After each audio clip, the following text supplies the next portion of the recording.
বুকাইলির দিগন্তে যেন শুক্লা দ্বাদশী দ্বিজরাজ উঁকি মেরে উদিত হল। বসুন্ধরায় তিমির চাঁদোয়া চিরে যেন সবিতা রশ্মির উন্মেষ ঘটেছে। কাননে কাননে যেন প্রস্ফুটিত কুসুমের মাতামাতি, শাখে শাখে যেন বিহঙ্গের কুজনে পাগল করা রাগিনী। ঘরে ঘরে চলছে সায়মার প্রশংসা।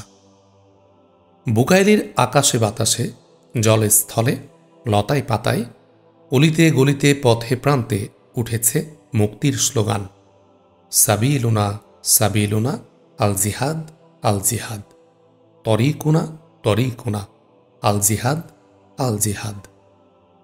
সায়মার সামরিক প্রশিক্ষণপ্রাপ্ত আবাল বৃদ্ধা বনিতাদের শিরায় শিরায় প্রতিশোধের অনল প্রবাহ দাউ দাউ করে জ্বলছে। সায়মার অশ্বারোহণ ও ঘোড় দৌড় দেখে যুবকদের মাঝে প্রবল আগ্রহ দেখা দিল। একজন ফিল্ড মার্শালের মতো দ্রুতগতিতে অশ্ব ছুটিয়ে হারিয়ে যায়, আবার কিছুক্ষণ পর ধুলা উড়িয়ে ফিরে আসে তৃষ্ণার আঙ্গিনায়, যেমন মেঘের আড়াল থেকে সবিতার স্নিগ্ধ হাসি। এবার যুবকরাও ঘোড়া নিয়ে এলো সায়মার কাছে। বেশ কটি ঘোড়া দেখতেও খুব সুন্দর, তাজাও বেশ। সায়মার মনে আনন্দ আর ধরে না। এবার যুবকদেরকে আরও উৎসাহ দেওয়ার জন্য অনর্গল শুনিয়ে চলছে নবীর হাদিস। সায়মা বলল, ঘোড়া যুদ্ধের জন্য বহু উপকারী। ঘোড়াকে কেন্দ্র করে আল্লাহ ও তার রসুল সাল্লাল্লাহু আলাইহি ওয়াসাল্লাম অনেক কিছুই বলেছেন। তোমরা প্রস্তুতি গ্রহণ করো শক্তি সামর্থ্যের মধ্য থেকে ও পালিত ঘোড়া থেকে। সূরা আনফাল আয়াত 60। উক্ত আয়াতে আল্লাহ স্পষ্ট বলে দিয়েছেন, কাফিরদের সাথে সাধ্যানুযায়ী লড়াইয়ের শক্তি অর্জন করা ফরজ। আবার ময়দানে ঘোড়া খুবই উপকারী। হজরত সাহাবা কিরাম রাদিয়াল্লাহু আনহুম মহানবী সাল্লাল্লাহু আলাইহি ওয়াসাল্লামকে প্রশ্ন করেছেন, শক্তি বলতে কোন শক্তি বোঝায়? জনশক্তি, ব্যালটের শক্তি, স্লোগানের শক্তি, না অন্য কোনো শক্তি? হুজুর সাল্লাল্লাহু আলাইহি ওয়াসাল্লাম উত্তর দেন, আলা ইন্নাল কুওয়াতা আর রামি, আলা ইন্নাল কুওয়াতা আর রামি, আলা ইন্নাল কুওয়াতা আর রামি। রাসূলুল্লাহ সাল্লাল্লাহু আলাইহি ওয়াসাল্লাম নিক্ষেপ করাকে শক্তি বলে অভিহিত করেছেন। যেমন তীর, গুলি, গ্রেনেড, রকেট, স্কাট ইত্যাদি নিক্ষেপ করা। আল্লাহ নবী সাল্লাল্লাহু আলাইহি ওয়াসাল্লাম এমন একটি শব্দ ব্যবহার করেছেন যা কিয়ামত পর্যন্ত কোনো পরিবর্তন হবে না। সমবেত জনতা অধীর আগ্রহে সায়মার কথাগুলো শুনছিল। তারপর এক এক করে ঘোড়ার মর্যাদা সংক্রান্ত হাদিসগুলো বর্ণনা করতে আরম্ভ করল। সায়মা বলল, মহানবী সাল্লাল্লাহু আলাইহি ওয়াসাল্লাম ঘোড়াকে যত ভালোবাসতেন অন্য কোনো প্রাণীকে ততটা ভালোবাসতেন না। তিবরানি। ক, ঘোড়ার কপালের পশমের সঙ্গে কিয়ামত পর্যন্ত মঙ্গল নিহিত রাখা আছে। খ, ঘোড়া 3 প্রকার: সাওয়াবের ঘোড়া, আজাবের ঘোড়া, মর্যাদার ঘোড়া। গ, রহমতের ঘোড়া, মানুষের ঘোড়া, শয়তানের ঘোড়া। অর্থাৎ জিহাদের জন্য যে ঘোড়া পালন করা হয় তা আল্লাহর ঘোড়া। ইজ্জত আবরু রক্ষার জন্য যে ঘোড়া পালন করা হয় তা মানুষের ঘোড়া। অহংকার ও প্রতিযোগিতার জন্য যে ঘোড়া পালন করা হয় তা শয়তানের ঘোড়া। মহানবী সাল্লাল্লাহু আলাইহি ওয়াসাল্লাম বলেন, জিহাদের উদ্দেশ্যে যে ব্যক্তি ঘোড়া পুষবে, ঘোড়াকে ঘাস খাওয়াবে, পানি পান করাবে, এমনকি ঘোড়ার মলমূত্র সাফ করবে, দড়ি ছিঁড়ে কয়েক মাইল দূরে চলে গেলে যে কষ্ট করে ধরে নিয়ে আসবে, তার অনিচ্ছা সত্ত্বেও ঘোড়া যে ঘাস পানি খাবে, সবই তার নেকির আমল নামায় লেখা হবে এবং মিজানে ওজন করা হবে। সায়মার জবান থেকে হাদিসগুলো শুনে সকলেই সমস্বরে বলে উঠল, সুবহান আল্লাহ, সুবহান আল্লাহ। সকলের মধ্যে জিহাদের জন্য ঘোড়া পালন ও ঘোড়া দৌড়ানো শিক্ষা করার প্রবল আগ্রহ জন্মেছে। সকলেই বলতে লাগলো, মুসাফির ভাইয়া, এবার আমাদেরকে অশ্ব ছুটানো অবশ্যই শেখাবেন, শিখালে পুরস্কার পাবেন। কি পুরস্কার দেবে তোমরা? তা এখন বলবো না। ততক্ষণে প্রচণ্ড উত্তাপ বিচ্ছুরিত করে সূর্যটা মাথার উপর দণ্ডায়মান। ঘর্ম প্রবাহিত হয়ে উষ্ণ দেহ প্লাবিত হয়েছে অনেকেরই। দেখলেই মনে হয় সবাই যেন সরোবরে সন্তরণের কারণে সিক্ত হয়েছে। অনেকে এসেছে সেই কাক টাকা ভরে, নাস্তা পানি খাওয়া হয়নি অন্য দিনের মতো। সাইমার জাদুমাখা বক্তৃতায় কেউ ঘাড় ফেরানোর সময় পায়নি। তাছাড়া যারা সাইমার নিকট আসত তারা অত সহজেই তাকে ত্যাগ করে যেতে পারত না। সাইমার সুন্দর মুখমণ্ডল দর্শন ও কথার ফুলঝুরিতে তৃষ্ণা নিবারণ হয়ে যায়। সাইমার অমীয় বাণী শ্রবণে ক্ষুধার জ্বালা প্রশমিত হয়। সকলের ক্ষুধার্ত চেহারা ও শুষ্ক আনন অবলোকন করে সাইমা এখনকার মতো বক্তৃতার ইতি টেনে সবাইকে বিদায় জানাল। সাইমা বিশ্রাম নিচ্ছে। ফাহিমা আক্তার তৃষ্ণা তার পার্শ্বে উপবিষ্ট। সাইমা ভেবেছিল সে একটু ঘুমাবে, কিন্তু এপাশ ওপাশ গড়াগড়ি করছে, ঘুম আসছে না। আজ প্রায় 1 সপ্তাহ অতিবাহিত হতে চলেছে। তোরাব হারুনি এখনও ফিরে আসেনি খোবায়েবও। হারুনি খোবায়েবের সন্ধান পেয়েছেন কিনা, খোবায়েব আনোয়ার পাশার সন্ধান পেয়েছে কিনা, নানা প্রশ্ন এসে তার মাথায় ভিড় করছে। এত দিন হয়ে গেল, এখনও কেউ ফিরে আসলো না, কোনো বার্তাও প্রেরণ করছে না। এসব চিন্তায় সাইমা অস্থির, বেকার। আর বেদনার বহিঃপ্রকাশ ঘটেছে চোখে তপ্ত অশ্রু ঝরানোর মাধ্যমে। নির্ঝরিণীর মতোই বইছে অশ্রুধারা। সাইমা অন্তরের মর্ম বেদনা ও বিরহ যাতনায় কণ্ঠ চিরে সুমধুর সুরে গাইছে, आय प्यारे देखता हूं मैं तूने मुझको भुला गया, तेरी जिकिर मेरे दिल में हरदम जारी रह गया। অর্থাৎ, হে প্রিয়, আমি তো দেখছি তুমি আমাকে ভুলে গেছো, তোমার স্মরণ হর হামেশা আমার হৃদয়ে জাগ্রত রয়েছে। आय प्यारे कब देखेंगे फिर तेरे दीदार को, तेरे लिए भूल गया मैं ये तमाम जहान को। অর্থাৎ, হে প্রিয়, তোমার নুরানি চেহারার দর্শন দিয়ে কখন ক্ষুধার্ত চোখের ক্ষুধা নিবারণ করব। তোমার চিন্তায় আমি দুনিয়ার সব কিছুই ভুলে গিয়েছি। হফতে দরিয়া গার বনুসম তারনা সওয়াদ জানে মান, শরবতে দিদারে বায়াদ আজ লাব্বে মাহবুবে মান। অর্থাৎ, তোমার বিরহ যাতনায়, তোমার মুখশ্রী দর্শনের তৃষ্ণায় আমার কলিজা ফেটে চৌচির হয়ে গেছে। 7 সমুদ্রের সমুদয় পানি পান করলেও আমার তৃষ্ণা নিবারণ হবে না। আগার দামান তোরা আজ মান জুদাই, নমি কারদাম খেয়ালে আসে নাই।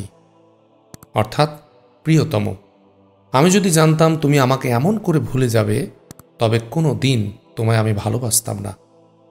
কুজাই আয় আখের মাহবুব কুজাই, যে হালে মান চুনি গাফেল চেরাই। অর্থাৎ, ওগো আমার প্রেমাস্পদ, আমাকে শোকসাগরে ভাসিয়ে তুমি কোথায় গিয়ে লুকালে? আমাকে এই করুণ অবস্থায় ফেলে রেখে কি করে তুমি এত গাফেল হয়ে রইলে? হার তামান্না দিল সে রুখসাত হো গাই, আব তো আজা আব তো খালওয়াত হো গাই। অর্থাৎ, আমার দিলের সমুদায় আশা আকাঙ্ক্ষা অন্তর উজাড় করে চলে গিয়েছে। তোমার সাক্ষাতের অভিলাষ ছাড়া আর কোনো আকাঙ্ক্ষা আমার হৃদয়ে দিলের মধ্যে মজুদ নেই। হে আমার হৃদয়ের আলো, হে আমার প্রাণের বন্ধু, তুমি ফিরে এসো আমার হৃদয় মন্দিরে। আমি হৃদয়ের দুয়ার খুলে তোমার অপেক্ষায় দিনরাত অপেক্ষা করছি। আমি তোমাকে নির্জনে অনেক গল্প কাহিনী শোনাব। আমার হৃদয় মন্দিরে তোমাকে ছাড়া অন্য কারো স্থান হবে না। ফিরে এসো, জলদি ফিরে এসো, হে আমার প্রিয়তম। সাইমার আবেগাপ্লুত কণ্ঠের করুণ সুর লহরীতে তৃষ্ণার চোখেও বান ডাকল।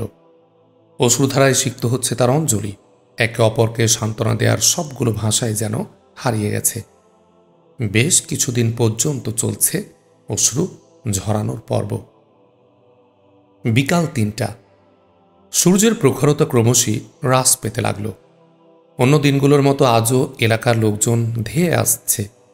একটু আগে বেশ কয়েকজন দহলিজে এসে গেছে।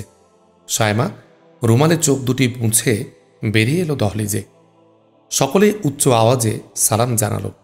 সাইমা উত্তর দিয়ে কেদারায় বসল। মাসুমা দাঁড়িয়ে বলল, মাননীয় সেনাপতি, আপনাকে সহস্র ধন্যবাদ। আজ আপনি ঘোড়ার প্রয়োজনীয়তা সম্পর্কে যে আলোচনা করেছেন তাতে বুঝতে পেরেছি সকলের জন্য ঘোড়দৌড় শিক্ষা একান্ত প্রয়োজন। তাই আমি সবিনয় অনুরোধ জানাচ্ছি যে এখনই আমাদেরকে ঘোড় দৌড়ের প্রশিক্ষণ ব্যবস্থা করা হোক। আমরা এই মাঠে পালাক্রমে ঘোড় দৌড় শিক্ষা করব। সায়েমা মাসুমার আবেদন মঞ্জুর করে বলল, ওহে মুজাহিদ ভাই বন্ধুরা, তোমাদের মধ্যে যাদের ঘোড়া আছে তারা যেন ঘোড়া নিয়ে এক্ষুনি চলে আসে। কেউ কেউ আগেই ঘোড়া নিয়ে এসে হাজির হয়েছে, যারা আনেনি তারা ছুটে গেল ঘোড়া আনতে। অল্প সময়ের মধ্যে তারাও ঘোড়া নিয়ে হাজির হল। সায়েমা গণনা করে দেখল 10টি ঘোড়া জোগাড় হয়েছে। অতঃপর 10-10 জনের গ্রুপ রচনা করা হলো। এক এক গ্রুপকে 11 চক্কর করে দৌড়াতে বলা হলো। ঘোড়া ছুটছে, কার আগে কে যাবে চলছে বিরাট প্রতিযোগিতা। কেউ হারতে রাজি নয়। দ্রুতবেগে চলছে যার যার ঘটক। 11 চক্কর দিয়ে প্রথম গ্রুপ অবতরণ করল, দ্বিতীয় গ্রুপের পালা শুরু হলো। এভাবে কয়েক ঘন্টা পর্যন্ত চলল অনুশীলন। মাসুমা এতে পিছিয়ে নেই। মাসুমার ঘোড় দৌড় দেখে সায়েমা খুবই খুশি হল। সকাল বিকাল চলছে অশ্বারোহীদের প্রশিক্ষণ প্রতিযোগিতা। কয়েকদিনই যুবক যুবতীরা ঘোড় দৌড়ে পারদর্শিতা অর্জন করতে সক্ষম হল। তবে কেউ সায়েমার সমকক্ষতা অর্জন করতে পারেনি, কেননা সায়েমা ঘোড়াকে নতুন করে প্রশিক্ষণ দিয়েছে। যেমন লাম্পি, কদম, সাধারণ দৌড়, ডানে বামে পশ্চাতে হঠাৎ কিভাবে ঘোরাতে হয়, যুদ্ধবিমান আক্রমণে আসলে 4 পা উপরে উঠিয়ে নির্জীব ও জড় পদার্থের মতো কিভাবে থাকতে হয়, দুশ্মনের এলাকায় প্রবেশ করলে অশ্বের ক্ষুরধ্বনিতে দুশ্মন সতর্ক হয়ে যায়, তাই কিভাবে দুশ্মনের এলাকায় পদশব্দবিহীন প্রবেশ করতে হয়, এসব প্রশিক্ষণ খুব ভালোভাবে রপ্ত করেছে। ঘোড়া আল্লাহ পাকের এমন একটি সৃষ্টি যার প্রশংসা করে শেষ করা সম্ভব নয়। এত বুঝ, এত বুদ্ধি, এত প্রভু ভক্তি অন্য কোনো প্রাণীর মধ্যে নেই। মনে হয় আল্লাহ পাক ঘোড়াকে শুধু যুদ্ধের জন্যই সৃষ্টি করেছেন। লড়াইয়ের ময়দানে ঘোড়ার চেয়ে আপন অন্য কেউ হয় না। নিজের জীবন বিপন্ন করে প্রভুকে বাঁচানোর চেষ্টা করে এত অনুগত প্রাণী দ্বিতীয়টি আছে বলে মনে হয় না। বুকাইলির জনগণের মুখে মুখে অনুরণিত হতে লাগল অশ্বারোহীদের প্রশিক্ষণের কথা। এমনকি 2-1 মুনাফিকও এতে অংশ নিয়েছে। তাদের কিছু কার্যকলাপে বিষয়টা ধরতে পেরেছে সায়েমা। সায়েমা মুনাফিক ধরার জন্য 2 বিচক্ষণ যুবককে দায়িত্ব দিয়েছিল। তারা নিয়মিত ওদের গতিবিধি নজরে রাখতে লাগল। মাত্র 2-1 দিনের মধ্যেই সন্দেহভাজন 2 মুনাফিক ধরা পড়ে গেল। সায়েমার গুপ্তচর আরিফ পিতার জন্য ঔষধ আনতে বাজারে গেল। গভীর রাত, দোকানপাট প্রায় সবই বন্ধ হয়ে যাচ্ছে। হাসপাতাল সংলগ্ন কয়েকটি দোকানের এখনও খোলা, হয়তো একটু পরেই বন্ধ হয়ে যাবে। আরিফ ঔষধ খুঁজতে খুঁজতে একটি ফার্মাসিতে ঢুকল। ফার্মাসির সাথেই ছিল বলশেভিকদের আঞ্চলিক অফিস।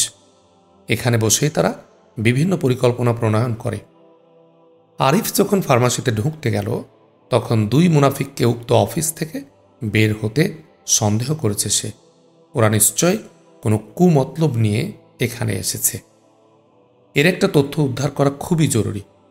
আরিফ ঔষধ ক্রয় করে আস্তে আস্তে বলশেভিক ও সোর্সদের অফিসে ঢুকল।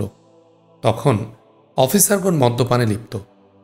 আরিফ অভিবাদনপূর্বক বলতে লাগল, স্যার, আমি বুকাইলি থেকে এসেছি কিছু সংবাদ জানতে আর কিছু সংবাদ দিতে। যদি অনুমতি হয় তবে বলতে পারি। বলশেভিক সোর্সের প্রধান মাথা উত্তোলন করে জিজ্ঞেস করল, কি বলতে চাও বলো। আরিফ বলল, স্যার, আমাদের গ্রামে মুজাহিদদের 2 গুপ্তচর রয়েছে। এরা আনোয়ার পাশার প্রশিক্ষণপ্রাপ্ত গোয়েন্দা। ওরা বেশভূষায় দেখায় কমিউনিস্ট, আর মুজাহিদদের সাথে রয়েছে গোপন আতাত। আপনাদের সাথে মিশে খবর নিয়ে মুজাহিদের নিকট পৌঁছায়। এতটুকু বলতে না বলতে অফিসার বলল, হ্যাঁ, 2 লোক তো প্রায়ই আমাদের এখানে আসা যাওয়া করে। আমি তো জানতাম ওরা আমাদের হয়ে কাজ করছে। একটু আগেও তো ওরা বলে গেল বুকাইলিতে ঘোড়ার প্রশিক্ষণ হচ্ছে। এ ব্যাপারে তুমি কি জানো বলো। আরিফ উত্তরে বলল, স্যার, মাত্র কদিন আগে আমাদের গ্রামে একটি মর্মান্তিক দুর্ঘটনা ঘটেছে। তা হয়তো আপনারা জেনে থাকবেন। ওরাই ভুয়া এক খবর দিয়ে পুলিশ নিয়েছিল। তারপর যে ঘটনার সূত্রপাত হয়েছে তার বলার অপেক্ষা রাখে না। ওরাই সুকৌশলে বোমা ফাটিয়ে 28 জন পুলিশ সহ 10-12 জন সাধারণ মানুষের জীবন কেড়ে নিয়েছে। জানি না আবার কোন কাণ্ড ঘটাতে যাচ্ছে। স্যার, জীবনের ভয়ে কিছুই বলতে পারি না, আবার সইতেও পারি না। আমাদের গ্রামের কয়েকজন যুবক প্রায়ই ঘোড়দৌড়ের প্রতিযোগিতা করছে। ওরা ঘোড়দৌড়ে খুবই পারদর্শী। ঘোড়দৌড়ে কয়েকবার পুরস্কারও এনেছে। এটা নতুন কিছু নয়, আগে থেকেই ওরা ঘোড় দৌড়ায়। যে কোনো দিন সকাল অথবা বিকালে গেলেই তা নিজ চোখে দেখতে পারবেন। আমার কথা হলো, আপনারা গুপ্তচর পাঠিয়ে আসল তথ্য সংগ্রহ করুন, তারপর যে কোনো পদক্ষেপ নিন। এতে গ্রামবাসীরও যথেষ্ট সাড়া পাবেন। অফিসার আরিফের কথা শুনে বলল, আচ্ছা ঠিক আছে, তাই করা হবে। গোয়েন্দা পাঠিয়ে সঠিক তথ্য সংগ্রহ করে কার্যকরী পদক্ষেপ নেওয়া হবে। সালাদের কারসাজি আর মুনাফিকের সাজা হাতে নাতে দেয়া হবে। তুমি যাও, মাঝে মধ্যে এসো। আরিফ বলল, স্যার, আমাকে ক্ষমা করবেন, আমার জানের ভয় আছে। আপনারা ওই দুজন থেকে একটু সতর্ক থাকবেন। এ বলে আরিফ বাড়ির পথ ধরল। রাত প্রায় 12টা, নিঝুম রাত। রাস্তায় জনমানবের চিহ্নটুকু নেই। আধারে ছেয়ে আছে চারদিক।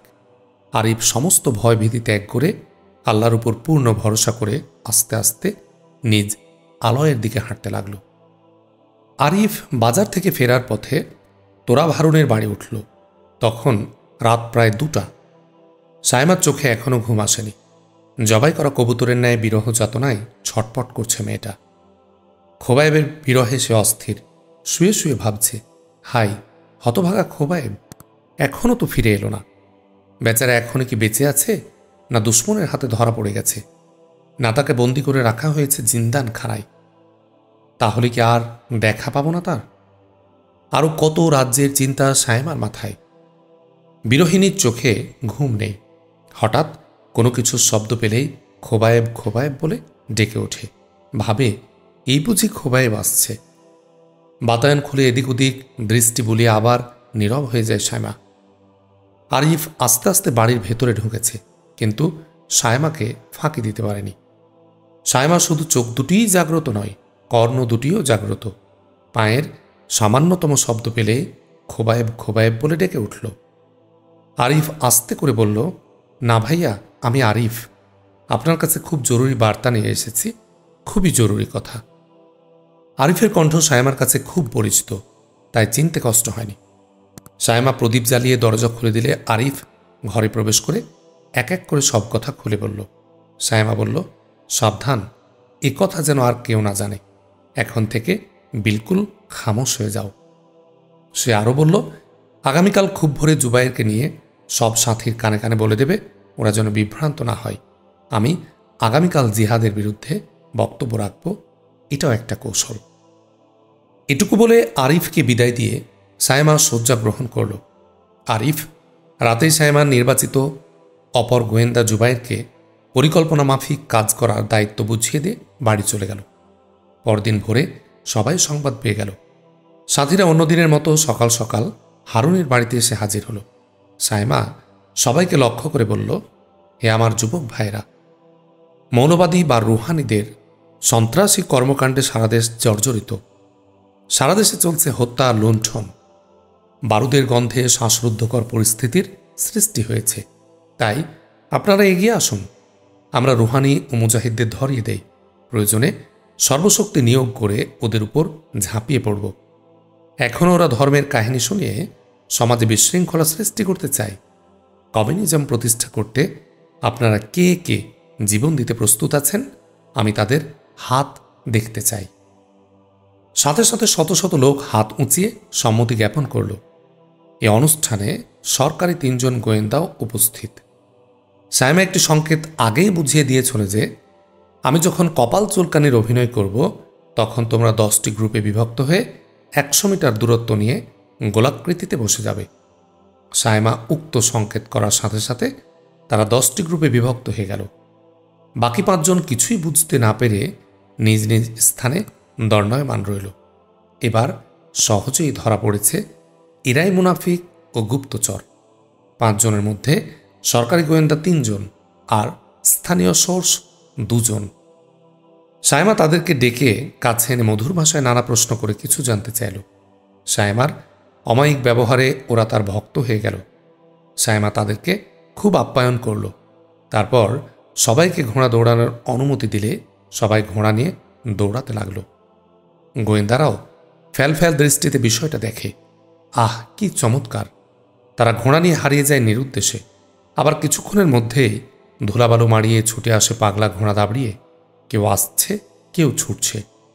এভাবেই কেটে গেল অর্ধ দিবস। তারপর সবাই জমায়েত হল বিশালাকৃতির এক বৃক্ষের তলে। একটু বিশ্রাম না নিয়ে উপায় নেই, কারণ অজুর ধারার গহর্ম নির্গত হচ্ছে। পরিশ্রান্ত দেহে ক্লান্তিজনিত স্থবিরতা বিরাজ করছে। অপরদিকে সূর্য ধরণী বক্ষে যেন নরক উত্তাপ ছড়িয়ে দিচ্ছে।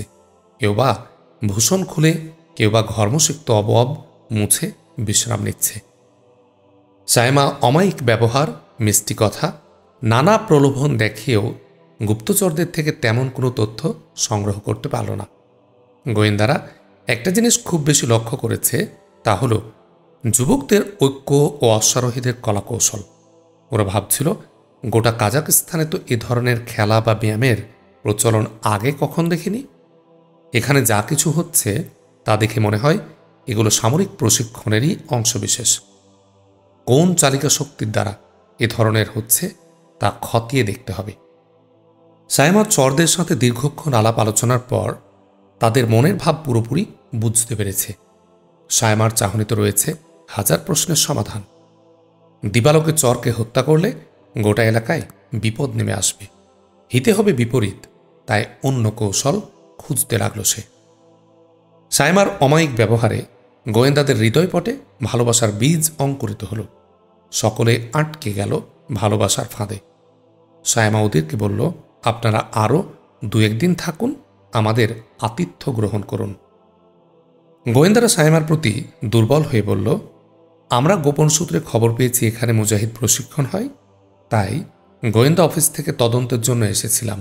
আজ অফিসে প্রাথমিক রিপোর্ট জমা দিতে হবে।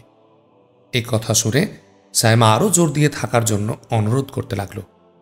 গোয়েন্দারা তাদের অফিসের ঠিকানা দিয়ে বলল, যে কোনো সময় আপনি আমাদের অফিসে আসবেন।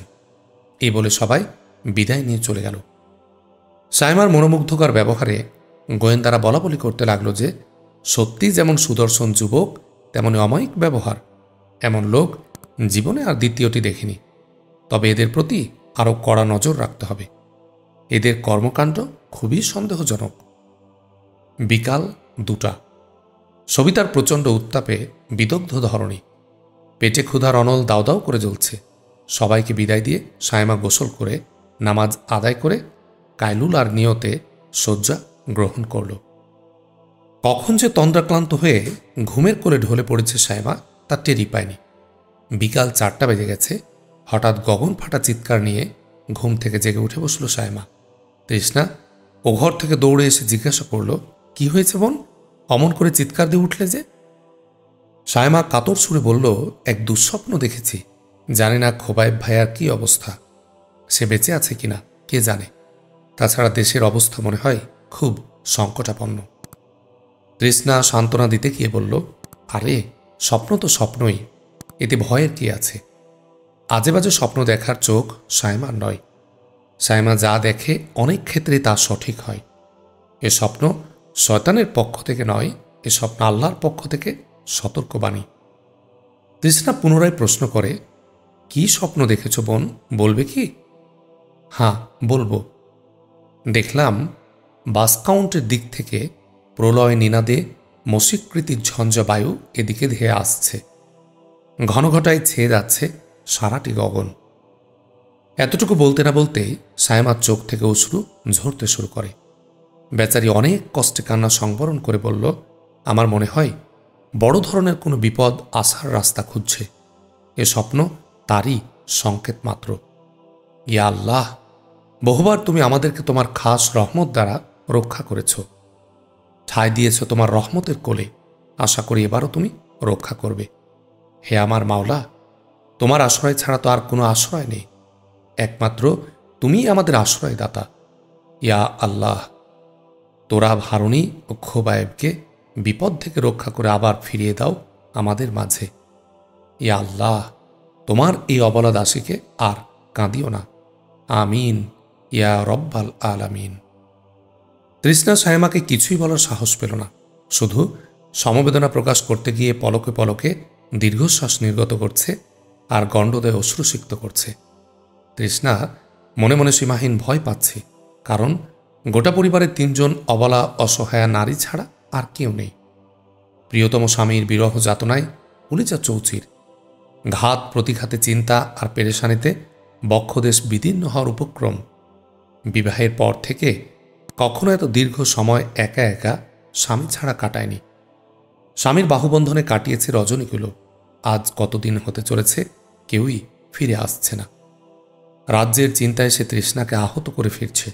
তাই তৃষ্ণা অরুণাঞ্চলে মুখমণ্ডল ঢেকে নিজ গৃহে গিয়ে শয্যা গ্রহণ করল। তারপর মধুর সুরে গাইতে লাগল, লাকড়ি জলকার কয়লা বানতা, কয়লা জলকার রাঘে, मैं बेचारा ऐसा জ্বলতা না কয়লা না রাঘে। অর্থাৎ আগুন কাষ্ঠখণ্ডকে জ্বালিয়ে পুড়িয়ে কয়লায় পরিণত করে, আবার কয়লাকে জ্বালিয়ে ভস্ম করে, কিন্তু আমি এমনভাবে জ্বলছি, আমি কয়লাও নই, ভস্মও নই। দুপুর গড়িয়ে বিকাল হয়ে গেল।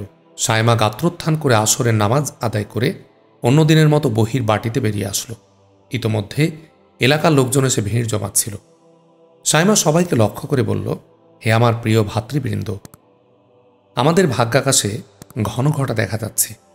যে কোনো সময় নরপিশাচ কমিউনিস্ট হায়নারা আমাদের উন্নত শিরে বজ্রাঘাত হানতে পারে। তাই সদা সতর্ক দৃষ্টি রাখতে হবে। যে কোনো মোকাবেলার জন্য সব সময় প্রস্তুত থাকতে হবে। সাবধান, ঐক্য বিনষ্ট করবেন না। অনৈক্যের কারণে অনেক জনপদ বিরান হয়ে গেছে। সায়মা আরও বলল, আমি আপনাদেরকে 10টি দলে বিভক্ত করেছি এবং 10 জনকে গ্রুপ কমান্ডার নিযুক্ত করেছি, আর একজনকে দিয়েছি পুরো জামাতের জিম্মাদারি। তিনিই আপনাদের আমির। সবসময় আমিরের নির্দেশ মেনে কাজ করবেন। প্রিয় বন্ধুরা, আজ থেকে এই এলাকায় রণক্ষেত্র মনে করতে হবে। এটাকে নিরাপদ স্থান মনে করা নেহায়েত ভুল হবে। সায়মা সবাইকে হুঁশিয়ার করে দিয়ে তার নির্বাচিত 2 গোয়েন্দা আরিফ ও জুবাইরকে রেখে অন্যদেরকে বিদায় দিল। মাগরিবের নামাজ আদায় করে সায়মা রেখে দেয়া 2 জনকে নিয়ে পরামর্শে বসল। বলল, প্রিয় বন্ধুরা, আমি তোমাদেরকে গোয়েন্দা রিপোর্ট তৈরি করার দায়িত্ব দিতে চাই। আশা করি সাহসিকতা ও বিচক্ষণতার সাথে কাজ করবে।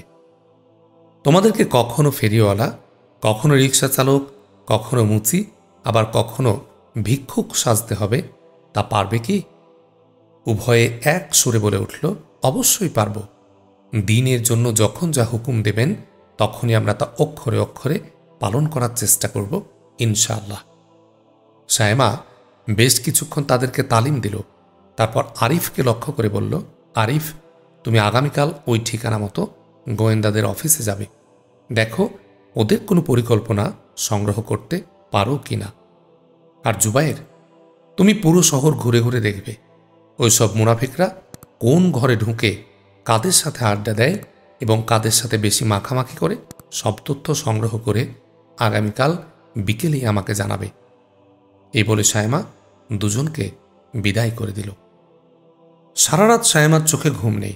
কিভাবে সফল আক্রমণ করা যায় এ নিয়ে মাথা খাটাচ্ছে। অবশেষে স্থির করল, শক্তিশালী একটি পেট্রোল বোম যদি ওদের অফিসে বা আড্ডাখানায় ফাটানো যায় তবে হয়তো কেউ বাঁচতে পারবে না, এতে খরচও কম হবে। অবশেষে তাই মনে স্থির করল। পরদিন খুব ভোরে আরিফ ও জুবাইর এলো সায়মার কাছে। সায়মা আরিফকে বলল, তোমরা কি আমাকে খাঁটি মধু সংগ্রহ করে দিতে পারো? 8-10 কেজি পরিমাণ। আরিফ বলল, চেষ্টা করে দেখতে পারি। তৃষ্ণা শুনে জিজ্ঞাসা করল, এত মধু দিয়ে কি করবে বোন? সায়মা বলল, দরকার আছে, খুব দরকার। তৃষ্ণা বলল, আমার ঘরে চাক কাটা খাঁটি মধু আছে প্রায় 10-15 কেজি। বলে 2-3 কেজির একটি কৌটা এনে হাজির করল। সায়মা আরিফকে মধুর কৌটাটি দিয়ে বলল, এ মধু গোয়েন্দাদের অফিসে নিয়ে খুব অল্প দামে বিক্রি করার চেষ্টা করবে এবং ওদের পরিকল্পনা জেনে আসবে। জুবাইরকে পাঠিয়ে দিল পুরো শহর ঘুরে স্থানীয় সোর্সের গতিবিধি লক্ষ্য করতে, আর বলে দিল মজবুত একটি কন্টেনারে করে 8 কেজি পেট্রোল, অন্যান্য জিনিসপত্র এবং একই রঙের আরও একটি খালি কন্টেনার আনতে। আরিফ মধু নিয়ে গোয়েন্দা অফিসের পার্শ্বে চলে গেল। হাঁক দিল, মধু রাখবেন? মধু, এই খাঁটি মধু। এভাবে ডাকতে ডাকতে গোয়েন্দা অফিসের করিডোরে এসে দাঁড়ালো। ভেতর থেকে একজন ডাকল, এই মধু, এদিকে আসো। আরিফ মধু নিয়ে ঘরে ঢুকে বলল, স্যার, চেক করে দেখুন। বলে কিছু মধু তার হাতে ঢেলে দিল। লোকটি মধু পান করে খাঁটি মধু বলে মন্তব্য করল। এভাবে 8-10 জনের সবাই একটু একটু করে মধু পান করল। দাম জিজ্ঞেস করলে এমন একটি দাম বলল যে সবাই কিনতে আগ্রহ প্রকাশ করল। মধু ছিল মাত্র 2 কেজি। দুজনেই 2 কেজি নিয়ে নিল। এরপর অন্যেরা বলল, বেটা, এত অল্প মধু আনলে কেন? আগামীকাল 15-20 কেজি নিয়ে এসো। আরিফ ঠিক আছে আসবো বলে ফিরে আসলো। জুবায়ের শহর প্রদক্ষিণ করতে করতে গোয়েন্দাদের অফিসের সামনে গেল। দেখে এলাকার 3-4 জন যুবক অফিস থেকে বেরিয়ে আসছে। সে পেট্রোল ও অন্যান্য মালামাল ক্রয় করে ফিরে আসলো। সাইমা বিভিন্ন প্রশ্ন করে শহর পরিভ্রমণের হালত জেনে নিল। সাইমা জুবায়েরকে রাতে আসার জন্য নির্দেশ দিয়ে বিদায় দিল। জুবায়ের ও আরিফ সন্ধ্যার সাথে সাথে চলে আসলো হারুনির বাড়িতে। সাইমা তাদেরকে নিয়ে রুদ্ধদ্বার কক্ষে বসে পেট্রোল বোমা বানানোর কলাকৌশল শিক্ষা দিল। সাইমা জাফর ভাইয়ের কাছ থেকে পেট্রোল বোমা বানানোর প্রশিক্ষণ নিয়েছিল, তাই আজ এ অভিজ্ঞতাকে কাজে লাগাতে সক্ষম হয়েছে। কিভাবে টাইম সিস্টেম করা যায় তাও শিখিয়ে দিল। তারপর সে আরিফকে বলল, তুমি আগামীকাল 10টার দিকে মধু নিয়ে গোয়েন্দা অফিসে ঢুকে বিক্রি করতে থাকবে। আর জুবাইরকে বলল, তুমি এই পেট্রোল বোমাটি নিয়ে অফিসের পার্শ্বে অপেক্ষা করবে। আরিফ মধু বিক্রি শেষ করে টাকা পয়সা নিয়ে বাইরে বেরিয়ে আসবে। তারপর বোমাটি নিয়ে প্রবেশ করে বলবে, স্যার, আমার কন্টেনারটি এক পার্শ্বে রেখে যাচ্ছি, একটু পরে এসে নিয়ে যাব। এই বলে কন্টেনারটি রেখে বেরিয়ে আসবে। এসব তালিম দিয়ে সাইমা সবাইকে বিদায় দিল। সাইমা এশার নামাজ আদায় করে কামিয়াবির জন্য সেজদায় লুটিয়ে পড়ল। সকাল 8টার দিকে উভয় গোয়েন্দা চলে আসলো। সাইমা তৃষ্ণা থেকে আরও 8 কেজি মধু নিয়ে আরিফকে পাঠিয়ে দিল, আর ভিন্ন রাস্তায় বোমা দিয়ে পাঠিয়ে দিল জুবায়েরকে। সেদিন ছিল গোয়েন্দাদের এক জরুরি বৈঠক। অনেক অফিসার উক্ত মিটিংয়ে অংশ নিয়েছে। পূর্বের পরিকল্পনা অনুযায়ী ওরা কাজ করল। সাইমা যেভাবে বলেছিল ঠিক সেভাবেই ওরা বোমা রেখে বেরিয়ে আসার প্রায় 5 মিনিট পরে বিকট আওয়াজে বোমাটি বিস্ফোরিত হল। অফিস কক্ষটি আগ্নেয়গিরিতে পরিণত হল। যাবতীয় আসবাবপত্র পুড়ে ভস্ম হয়ে গেল। অফিসার সহ 20-25 জন আগুনে পুড়ে নিহত হল। ফায়ার সার্ভিস খবর পেয়ে ছুটে আসলো মুহূর্তের মধ্যে। তারা আগুন নেভাতে সক্ষম হলো বটে, কিন্তু কারো জীবন রক্ষা করতে পারল না। এই সংবাদ চারদিকে ছড়িয়ে পড়লে অনেক সিভিল পুলিশ পুরো এলাকায় ছড়িয়ে পড়ল। বিকাল 5টার দিকে বুকাইলির পার্শ্ববর্তী গ্রাম যোজনা থেকে 5 জন সোর্স ওই সমস্ত মুনাফিক যারা খবরাখবর পাচার করত তাদেরকে গুপ্ত পুলিশেরা ধরে এনে বুকাইলির চৌরাস্তার মধ্যে দিবালোকে শত শত জনতার সামনে ব্রাশ ফায়ারে হত্যা করল। আল্লাহর দয়া আর অনুগ্রহ দেখে সাইমা আল্লাহর শুকর আদায় করল।